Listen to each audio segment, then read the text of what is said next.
Very pleased to have everybody here tonight. We realize that it's the week before a big holiday, and so for you to make the time to come here means a lot to us. We think we've got some important information that we want to share with you, and then the best part of this is getting you connected with the officers in the community and answering your questions about what's going on, right?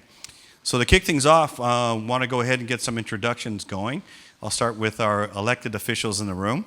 At the very back there is our Honorable Mayor Dana Ralph. Welcome. Thank you for being here, Mayor. And then we have council member, soon to be council president, Tony Troutner. And then I also want to put a face to our fine staff here. This production takes a lot of work. I'll call it a production. Our departments come out, our IT folks. It's an important thing. We try to do it right. For those, we also should let everybody know we are streaming live. I don't understand all of it, but we're doing Facebook Live. We'll be taking questions online as well and doing our best to answer those. So with that, I want to introduce our staff, or actually have them introduce themselves as we go down. Hello, my name is Eric Hemmen. I'm the Assistant Chief of Patrol. Hello, Derek Camerzell, Assistant Chief of Investigations. Hi there, I'm Mike O'Reilly. I'm a commander in the Patrol Division, daytime. I'm Sergeant Andy Kelso with the Neighborhood Response Team. Welcome, I'm Assistant Chief Jared Kasner, over Support Services. Good evening, Commander Rob Scholl, and I have our Special Investigations Unit. Officer Jen Prusa, I am the West Hill Neighborhood Response Team Officer. Officer Trevor Wolcott, I'm the Valley Neighborhood Response Team Officer. Officer Matt Roush, East Hill Neighborhood Response Team Officer. I'm Dave Gaderi, and I am the Panther Lake Neighborhood Response Team Officer. Sergeant Eric Tong, Day Shift Patrol. I'm Maureen McCon. I'm the Community Education Coordinator. All righty, thank you. Appreciate it. So the staff we have here today, and I want to make this crystal clear because we're going to be talking about staffing and the need for more staffing. This crew here is working extended hours tonight so that they can make this happen. So they're not pulled off the street, and it's important. If you heard West Hill, Valley, East Hill, and Panther Lake, those are your officers we want to connect you with at the end of this so you can ask your specific questions for your specific neighborhoods. All right? So we've got a great program tonight. As you're all aware, we are in full implementation of our body-worn camera program. And it's a very important topic. I know we've talked a lot about it, but we wanted to take a few moments and provide you with an update on how that's going, where we're at, and maybe answer some questions about where we'd like to take the program. All right? So with that, I'll call up Assistant Chief Emmett.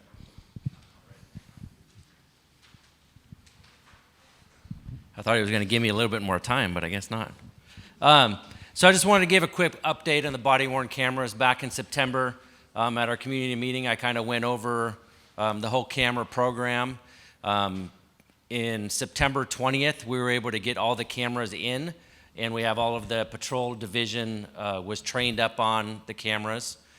So every uniform officer you see in the patrol division from myself on down currently has a camera assigned to them, and same with the neighborhood response team. In 2020, hopefully in the middle of 2020, depending on red light cameras and the revenue, we're looking at probably expanding this so we can get all of our detectives, everybody that's outside of the patrol division a camera, which would be another 50 cameras out on the street. The uniform officers, when they're out there, just as a reminder, every interaction we have with the public that is either a 911 call, we show up on an on-view accident, or we do a traffic stop, or even a citizen contact on the street, that's when the officers will turn their cameras on and record. Otherwise, our cameras are off. So when we're driving around, if we're going out to lunch, our cameras are not on, so don't expect every interaction to be recorded, because they're not. They're only the ones after we turn it on, and at the end of that interaction, we will turn them off. So far for employees for the body-worn camera program, we tested in the department, and now we have a body-worn camera technician, which is one officer that just deals with body-worn cameras. What he does is he manages the whole program. He makes sure that they're all working. He makes sure if we need more, he gives me the requisition so we can purchase more of them. He takes care when they break, he issues them out, and he also checks the system. All of our videos goes into evidence.com, and what he does in the system is each day he goes in and makes sure that the officers are tagging them correctly and categorizing them the right way so they're easy to find when we need to research them. The clerk's office was able to hire a records administrator to help with all the PDR requests we get. The law department has hired a prosecutor and a law clerk to help with the management of videos that they need for court and to send to the defense attorney. Right now, just a quick thing, we have the Axon 2 body camera. They have just come out with the Axon 3, but we're gonna wait probably about a year and a half before we transition into the 3, the newer one, just because they just came out and all the big cities are getting them first. And then what they do with the 5-year contract with them is they will take these ones away from us and give us the 3s it's no extra cost. So they just upgrade us. So far, since September 20th of 2019, we have put 47,240 pieces of total evidence into evidence.com. Of those, 22,169 were videos and 22,969 are pictures. We have a total of 5,786 hours of video evidence, which equals out to be a little over 10 terabytes of data in 3 months, is what we put into evidence.com. And that's just with about 105 cameras out there. So we're still in the process of implementing a couple of things that came with the cameras. First of all, in our contract, everybody that got a body-worn camera also is getting a new taser called the Taser 7. We have been waiting for some training cartridges to come in because they were backlogged on those. We just got those, so the officers in the next month or two are all going to be trained on the Taser 7, so we'll have the updated taser with us. We also have a thing called the Signal Sidearm that I talked about at the last meeting. It's a little device that fits on our handgun holsters, so if we draw our handgun, it'll automatically turn on our camera. When we first got them, they were having some issues because they were brand new pieces of equipment, and so we had some fall off, and they've had to come out with a new model, a new tape, and when we do the Taser 7 practice before we give everybody one of those, they're also going to get that put on their sidearm, so that's coming soon. And then so far in the program, what we do with the videos is every use of force that we have, we review the video. So if an officer uses force on the street, he turns in a report.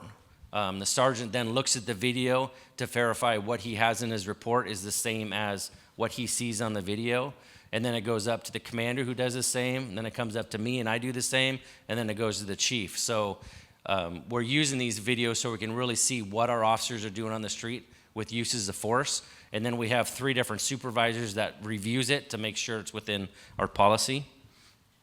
If we find any training points because of that, whether the force was not used correctly, whether the officer using that force needed more training, we then use those videos with our defensive tactics instructors, and they're starting to use those as training videos so we can show people, hey, this is the technique he was trying, it didn't work, and here's the reasons why.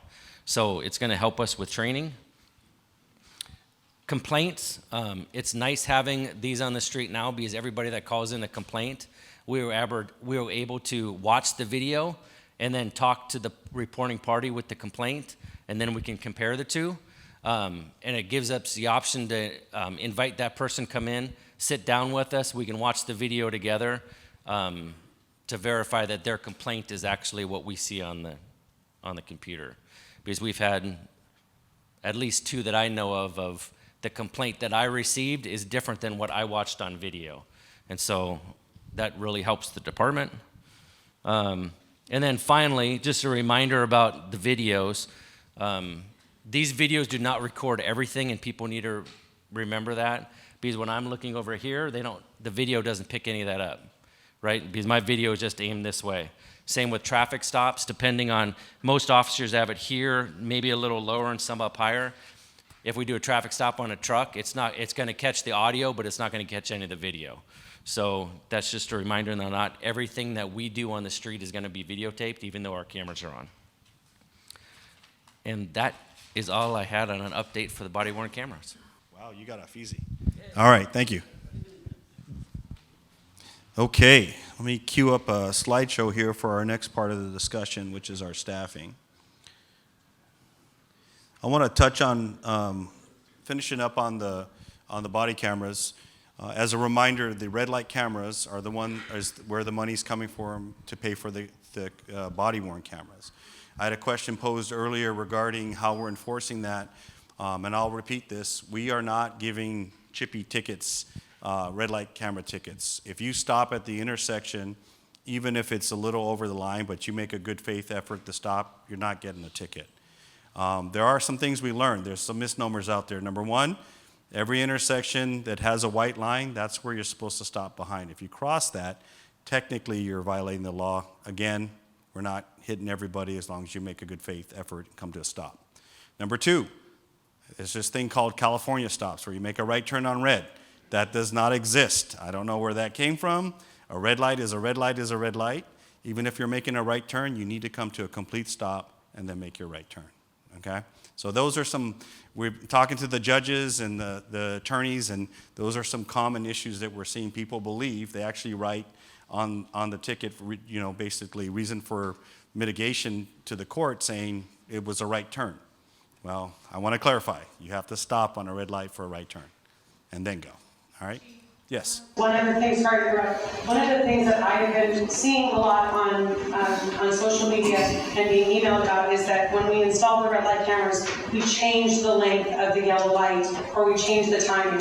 And I want to say this again, and for some of you for the first time, and I ask is that if you hear this, you repeat this. We have not adjusted the timing on any of the lights. They are not shorter than they were before. They are not longer than they were before. They're exactly the same, and we are not doing anything to try and issue more tickets. So I think what's happened, honestly, is that people are paying more attention, and because they're paying attention, they're going, oh, okay. Whereas before it's like, oh, I can make that. Well, now there's a thought process happening like maybe I shouldn't risk it. So I am here to assure you repeatedly, we have not and will not. If timing is adjusted on lights, it's because we're backing up too far at the train or, things like that. So just know that the timing has not been changed to increase the number of tickets. Our community, unfortunately, is doing just fine on their own. When it comes to running red lights, and I've said this and I'm only halfway joking, this is a voluntary program to help us pay for body cameras. You can volunteer to pay into our body camera fund by running a red light, or you can volunteer to not by stopping. But I just think it's really important, along with those things that the chief mentioned, that we have not adjusted the timing on the lights as a part of the process. So that's it. Thank you. Councilmember Trauner. One of the other things that I hear all the time is that people are people are stopped at a light and they see the cameras constantly flashing. They're stopped at a light and they see the cameras constantly flashing. Can you just talk about what's happening? So the flashing, like the strobe light that you see that goes off randomly and you're like, wow, I wasn't even moving and it flashed, that is not a ticket. The system runs constant diagnostics and it constantly warms up, and to maintain it, part of it is that strobe light will flash as part of the diagnostic and upkeep process. So that flash doesn't mean you got a ticket, so don't panic. All right? Those are great. That's actually a very common question as well. So, all right. So, on to the next thing. You've heard me, those have been, and it's really good to see a lot of familiar faces. Staffing is a real issue with the City of Kent Police Department and with the City of Kent, to be quite frankly. But I'm here to talk about what our staffing looks like, why I've been really beating this drum in terms of we need some support, we need some help, because it is starting to make a difference. You're starting to see the negative impacts of our staffing issues. So I'll just get right into it. Quick about us. You guys know our mission is to aggressively fight crime while serving with compassion. I love that. That's both sides of the job. It's making sure that you're safe, that we're relentlessly going after violent criminals, that we're out there, we're doing the best to keep you safe, And at the same time, we're mindful of our role that we have and our obligation to all of you to serve with compassion and to meet those other needs, those quality of life issue needs, those things that make it feel good and feel right to live here in Kent. So that's part of it. Our values, service, professionalism, integrity, those are pretty self-explanatory. Those of you that know me, I'm all about the servant leader. I believe, and our department believes, that we have an obligation to serve. We are here to serve. We exist because of the community, right?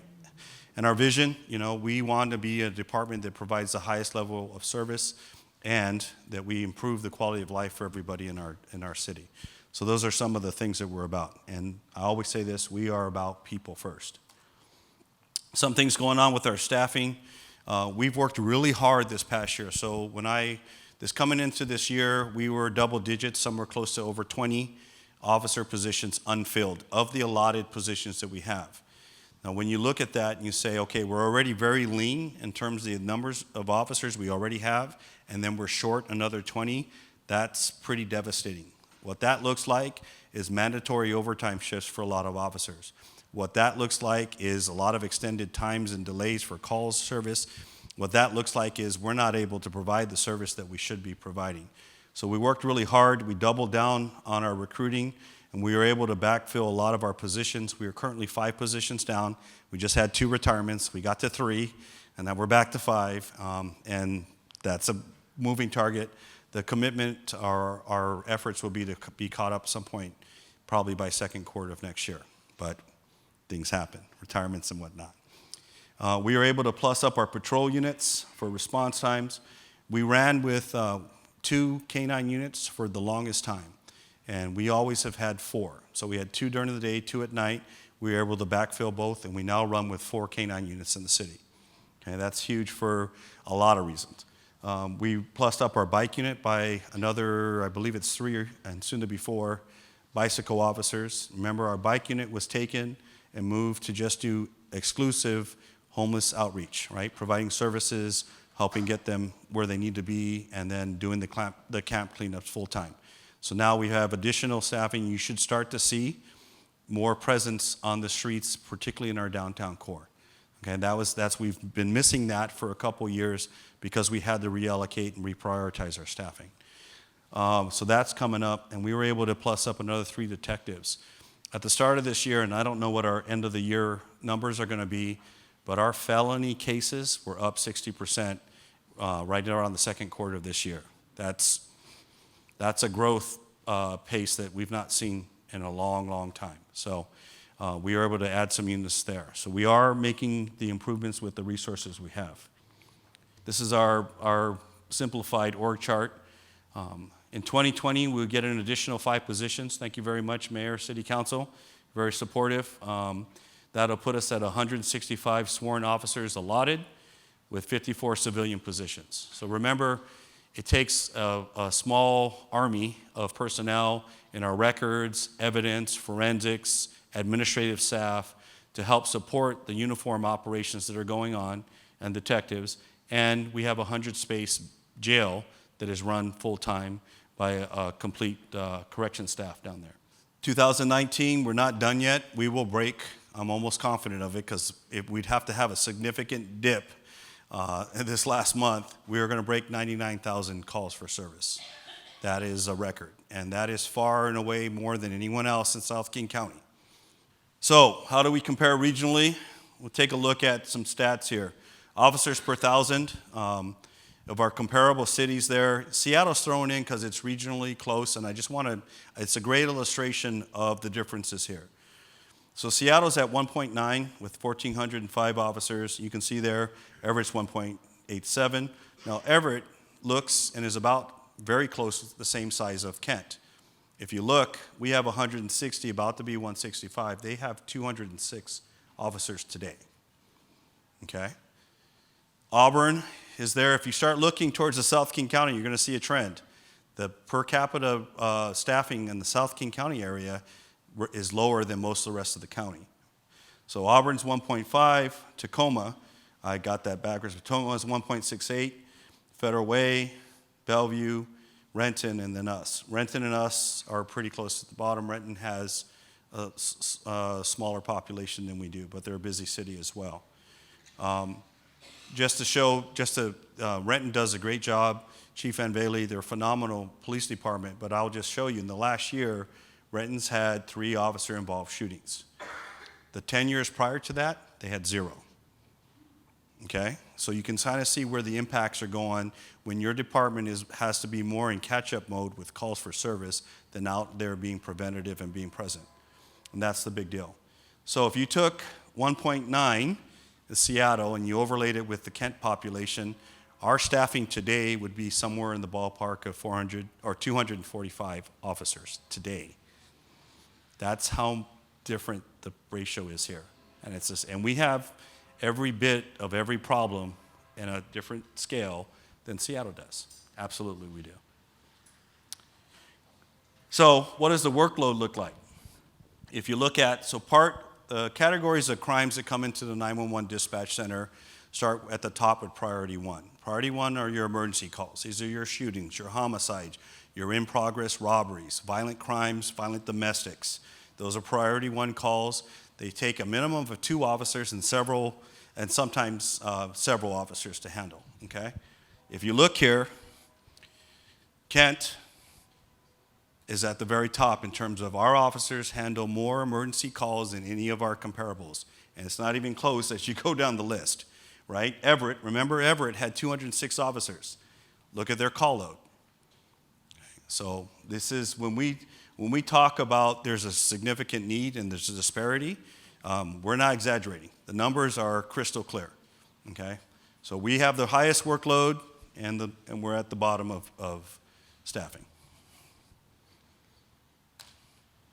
So what's the impact? We talked about the reactive policing versus engaged, preventative, community-based policing, right? That suffers. We do what we can, but it's not enough. It's not what you deserve, and that's my main message. You deserve more. You deserve better, and we want to give it to you, right? Longer response times. We're working on data for that. We don't have the analytics down to where we can get that precise, but we're working on the data. I know anecdotally, I see far more complaints about delayed response times in this year of my career than I have seen prior in Kent. I've been here 23 years, okay? Ability to address quality of life issues, your problem houses on your neighborhood, your speeders through your neighborhood, graffiti, litter, right? Safe public spaces. We're not there like we should be. You're not seeing officers in those spaces like we would like to put them, and that's part of the issue. Economic development. Right? We're trying desperately to grow the economy so we can provide better resources to the community. It's tough when you have challenges when it comes to criminal justice for businesses to say, I want to dump a lot of money in your city. It's an investment thing, right? And then we did a 2018 resident survey, and I threw this in here, it was a statistically valid survey, which I'm told. But there was a high percent, and like 47% of our community did not feel safe in their neighborhoods at night. That's unacceptable. 47% is right around there. I'm trying to remember the exact number. That's not acceptable.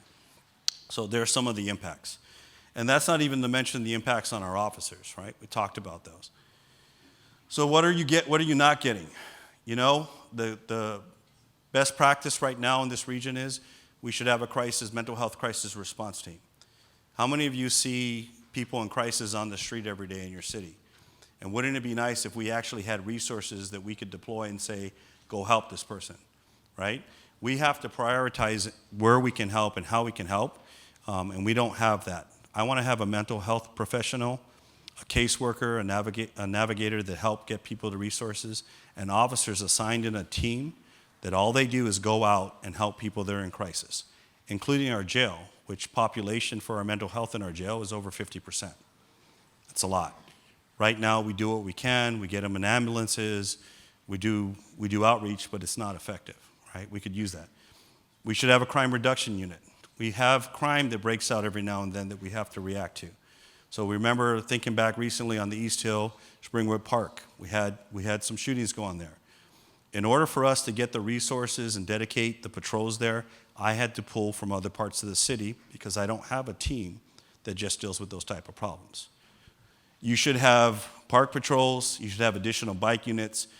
We need to build our body-worn camera program. We don't have them in cars, and we don't have them assigned to every officer, which is what I want, okay? That takes money. Traffic safety. How many of you have speeders? How many of you have heard racers in the middle of the night? How many of you almost been hit trying to cross the road? Okay?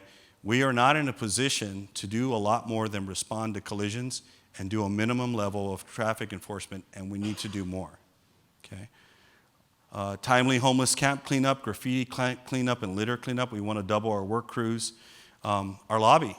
Here's a side effect. We don't have the support personnel to run a 24/7 lobby and make it accessible to the public.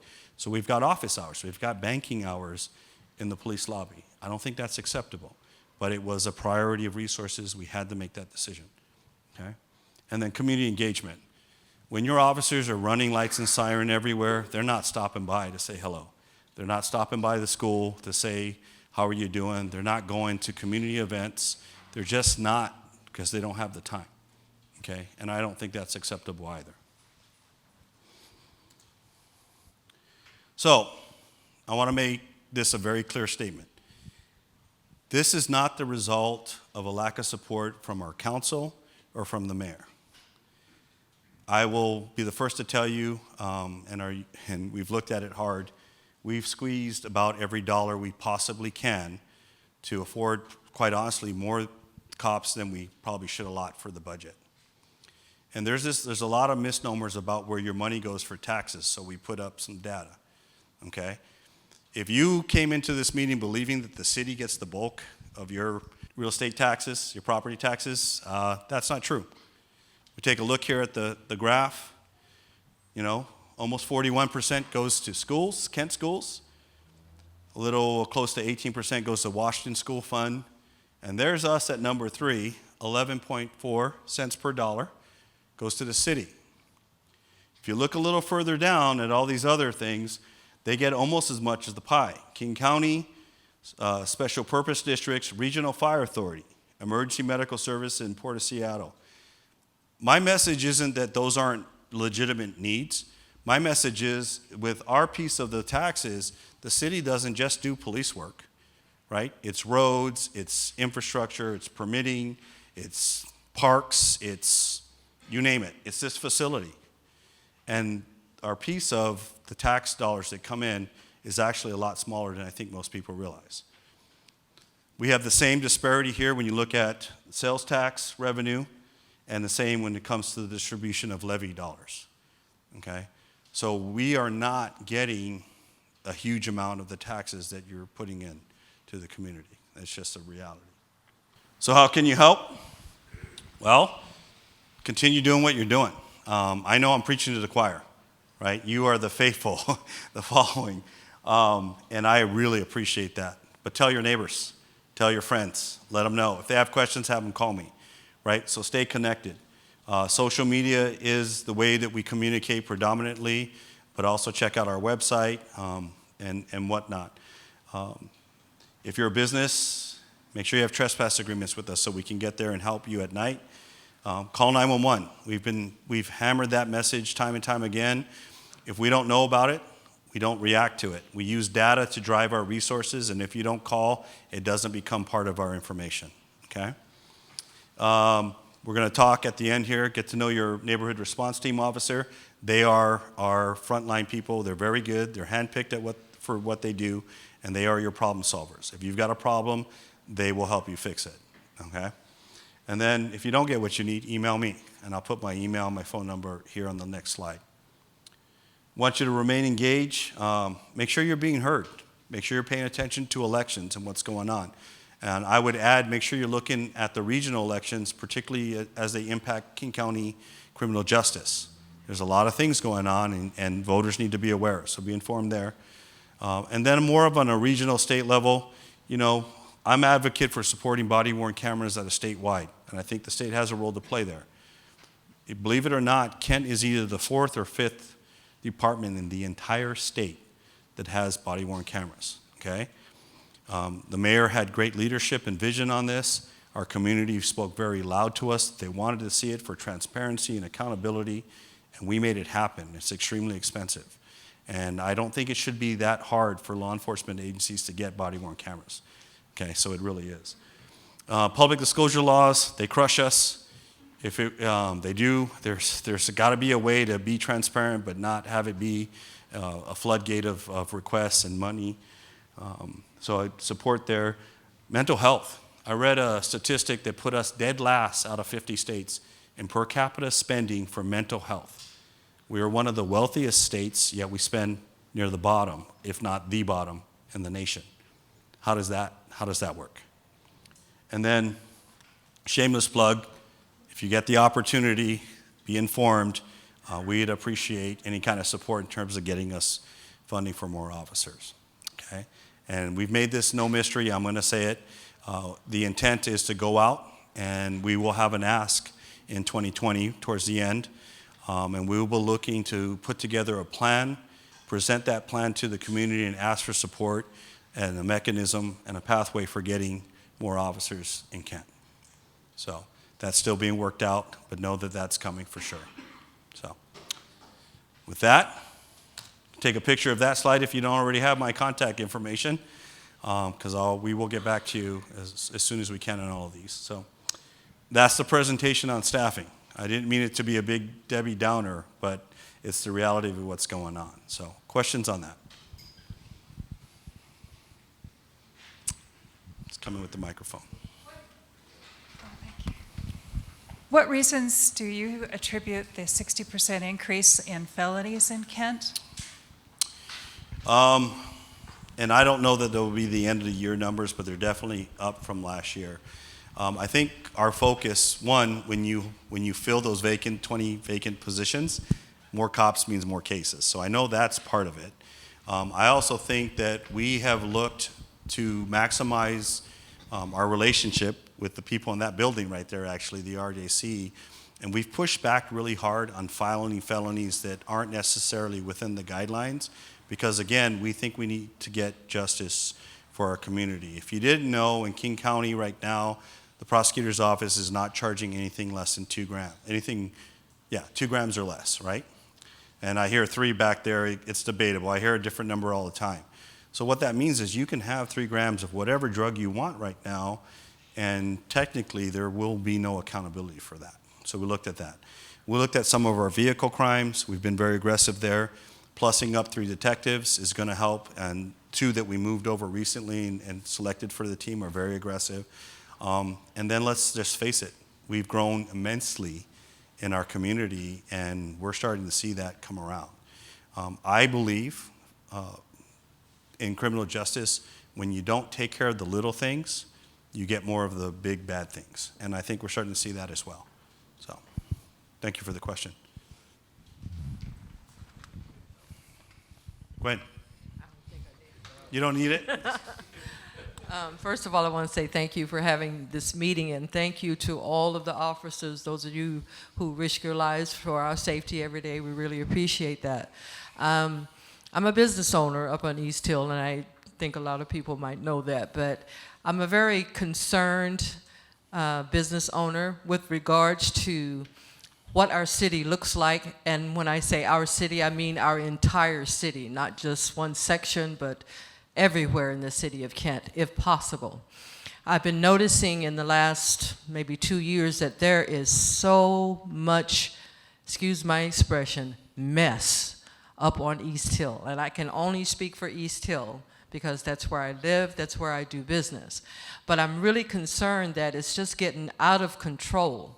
I remember at one point we did have a sort of a meeting with the business owners up there to try and help the situation. And as a business owner, I try to do everything that I can, working with my property manager and other folks, other business members, to try and keep things a bit more clean.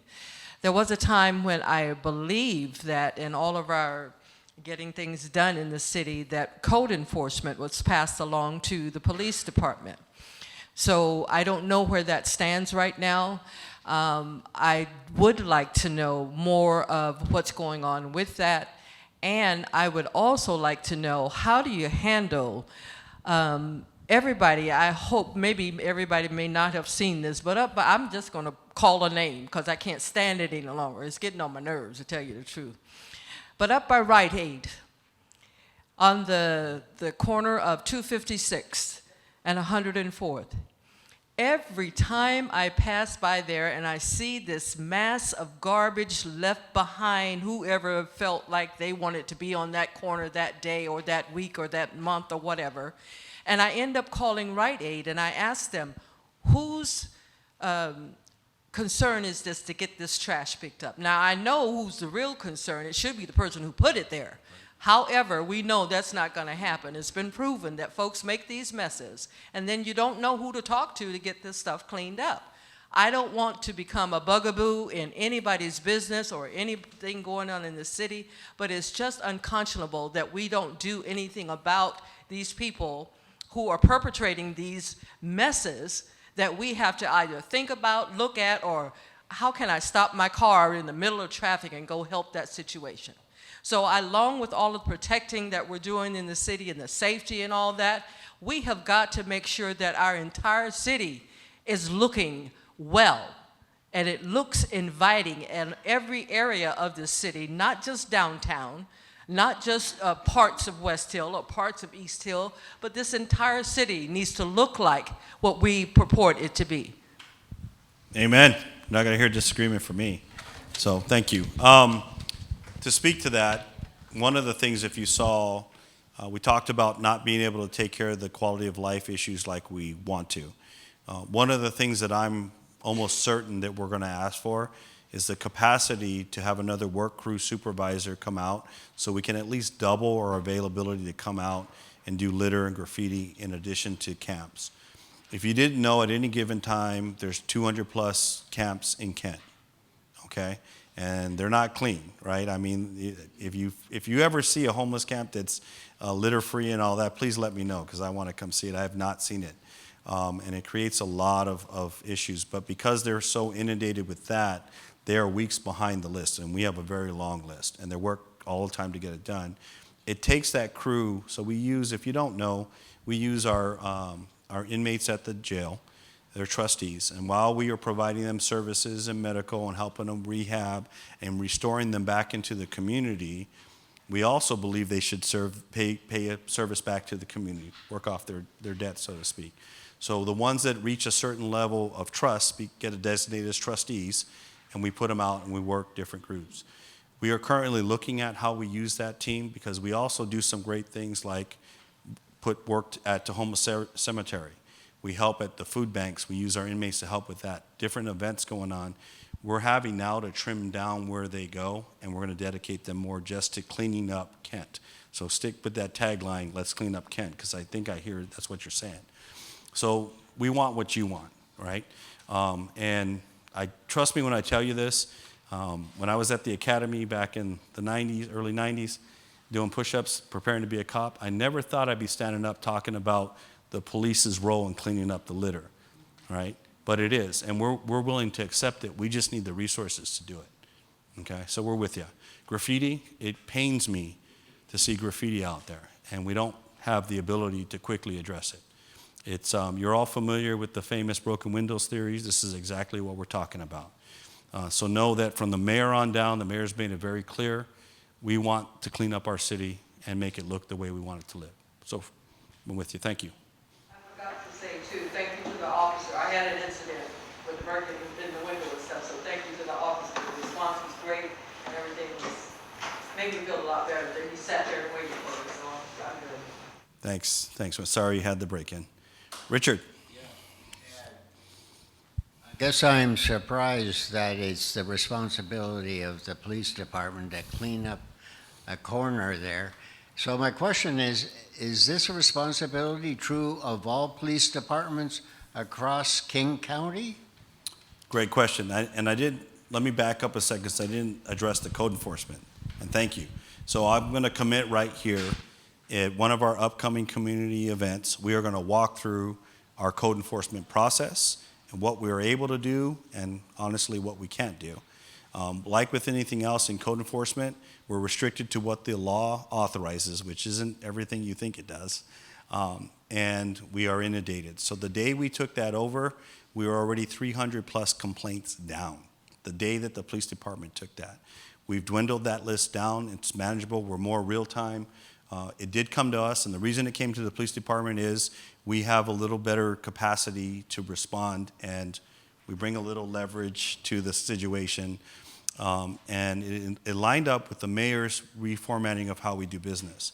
So before we used to give a ticket, give a warning, give a ticket, wait. We never really got to the point where we compelled people to comply, and that changed. So we instituted a change. We work with our legal. Was at the direction of the mayor, like I said. Now, we're taking people to criminal court. We're citing them for criminal nuisance. We've had two property owners put in jail this last year, which hadn't happened in 10 years prior. The message is getting out. We're not playing games anymore. We're going to work with you. We'll help. We'll even bring work crews out if we can to get it cleaned up. But if you don't, we're going to prosecute you.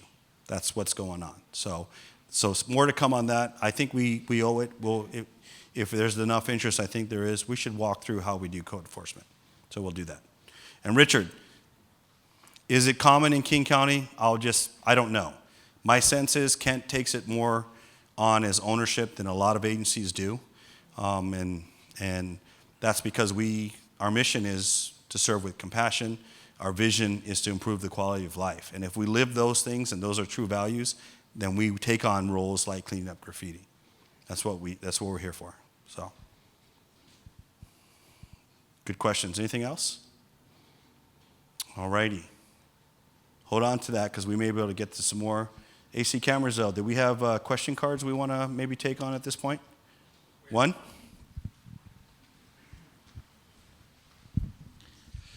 So the first question about felonies, because I'm investigations, I just got some numbers for this year. We're not at the end of the year yet, but we're pretty close.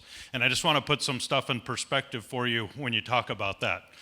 First off, we're trying to build better relationships with the King County Prosecutor's Office, but to this point, they have filing guidelines and they don't take a lot of felonies. But we don't want to overlook crimes that have huge impacts to the community.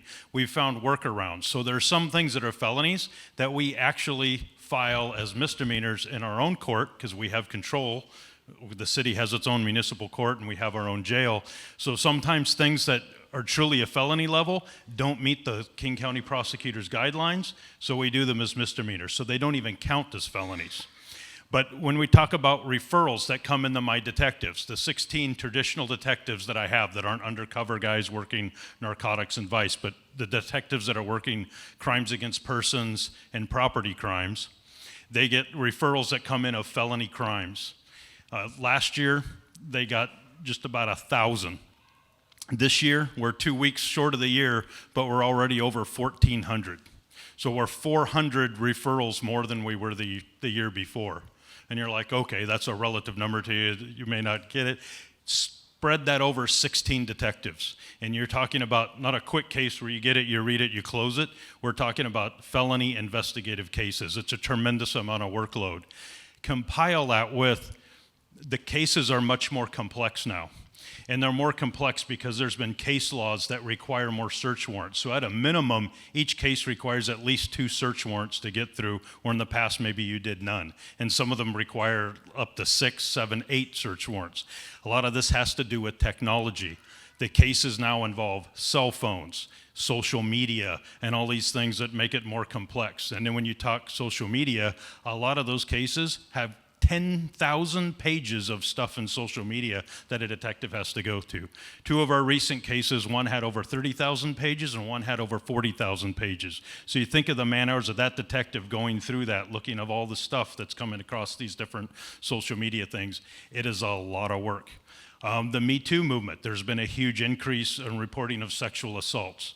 And you put all this together, what we've it's hard to get an exact number, but our best estimate is a lot of these things are 30 to 40% more time intensive than they were in the past. So the workload and investigations has increased tremendously along with all the other data. The question that we did get, the one written question that came in was from Joe, and he asked, can you do ride-alongs? And the answer is yes. And it dovetails into another thing. How many people here have attended our community academy? Quite a few. How did you guys like that? Did you enjoy it? That's how you can go on a police ride-along. We have an excellent community academy. It's put on Marine and Sergeant Kelso head that, NRT provides a lot, and then the different departments or units within the department do presentations.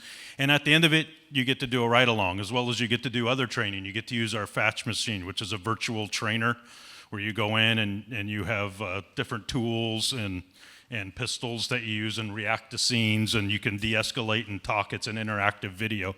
You get to do things like that and some other training, building clearing and such. It's an excellent opportunity to really learn about the police department, understand why we do the things that we do, and have the responses that we have, and learn about us. We get to meet citizens and learn more about you, and it just builds good relationships, and at the end of it, you get to go on a ride-along and understand even more what our world is like and the things we deal with and how we deal with it and why. So I really want to give that a plug. We just had a graduation like a week or so ago, so I'm not sure when the next one's up, do you know? March 25th is the next one. Can they still enroll for the March 25th? Yes, applications will open late January. So late January, applications will open up for the next community academy. I highly recommend that. And while we're talking about that, I'll just also say we have Block Watch 101 meetings. So when the chief talked about get involved, being able to report suspicious things, taking care of yourselves, taking care of your neighbors and your community, and helping us, you're our eyes and ears out in the community. We have 160 authorized officers, but we have 120,000 residents in Kent, close to 130,000 residents in Kent that can be our eyes and ears to report things. So we really ask you to be engaged, get involved. If you don't have a block watch in your community, you can call our community education unit, talk to Marine. We'll let you know when our next Block Watch 101 class is that assists you in setting that up and guiding you through, and you can really help your own neighborhood and community that way.